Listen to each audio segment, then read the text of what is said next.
একটি ছোট শহরে থাকত এক কিশোর, আরিফ। সে খুব মেধাবী ছিল, কিন্তু একটা সমস্যা ছিল। সে সহজেই হাল ছেড়ে দিত। পরীক্ষায় কম নম্বর পেলে বলতো, আমার দ্বারা হবে না। কেউ কিছু কঠিন কাজ দিলে বলতো, আমি পারব না। একদিন স্কুল থেকে ফেরার পথে সে দেখল একজন বৃদ্ধ লোক রাস্তার পাশে বসে পাথর ভাঙছে। রোদে পুড়ে ঘামে ভিজে, তবুও থামছে না। আরিফ অবাক হয়ে জিজ্ঞেস করল, চাচা, এত কষ্ট করে কেন কাজ করছেন?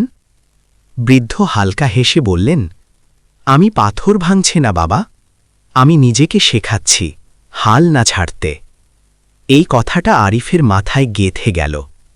সেদিন থেকে সে নিজের সাথে একটা নিয়ম করল, কোনো কাজ কঠিন হলে সে নিজেকে একটাই প্রশ্ন করবে, আমি কি সত্যিই শেষ চেষ্টা করেছি?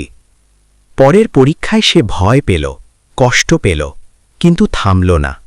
বারবার চেষ্টা করল। ফলাফল এলো, সে প্রথম হল না, কিন্তু সে হাল ছাড়েনি। আর সেদিন সে বুঝল, জয় মানে সবসময় জেতা নয়, জয় মানে চেষ্টা থামিয়ে না দেওয়া। নৈতিক শিক্ষা: জীবনে সবচেয়ে গুরুত্বপূর্ণ প্রশ্নটা হল, তুমি কি সত্যিই শেষ চেষ্টা করেছ?